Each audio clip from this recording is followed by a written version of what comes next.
only if deed contains such provision।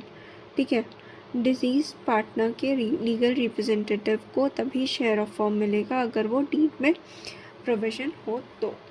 ठीक है, तो ये क्लॉज क्या कहता है कि पे सी इन प्रैक्टिस जो है गिल्टी ऑफ प्रोफेशनल मिसकंडक्ट होगा अगर वो किसी को पे कर रहा है या फिर अलाउ कर रहा है या फिर अग्री कर रहा है कि हाँ हम पे करेंगे, डायरेक्टली और इनडायरेक्टली कोई भी शेयर, कमीशन या ब्रोकरेज इन द फीस और प्रॉफिट्स।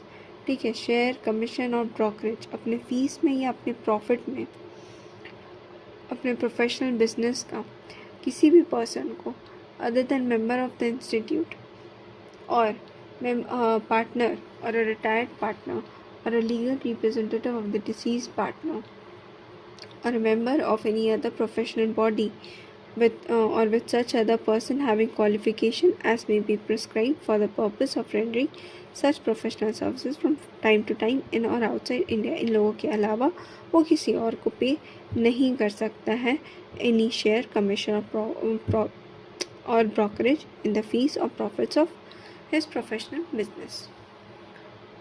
इसी में share of profit and sale of goodwill को डिस्कस करते हैं। In case of death of a proprietor, proprietorship के केस में no sharing of fees between legal representative and purchase of goodwill on death of sole proprietor. Goodwill payment may be made in installments if sale agreement is provides। Goodwill can be sold or transferred to another CA if sale is completed within 1 year of death। Legal heir has to obtain permission of counsel within 1 year of death of proprietor। ठीक है, goodwill can be, goodwill जो है वो with in 1 year of death transfer हो सकता है अगर cell 1 साल के अंदर हुआ है। Legal heir has to obtain permission of council within 1 year of death of proprietor. Name of concern would be kept in abeyance, not removed, only up to 1 year from death of proprietor if dispute regarding legal heir। ठीक है, then 1 year from settlement of dispute।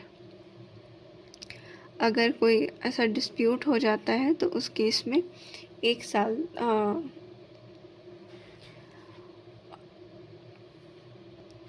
अगर dispute हो जाता है तो उस case में 1 year from settlement of dispute तक वो कर सकता है, और नहीं तो फिर नॉर्मल केसेस में अप टू 1 year।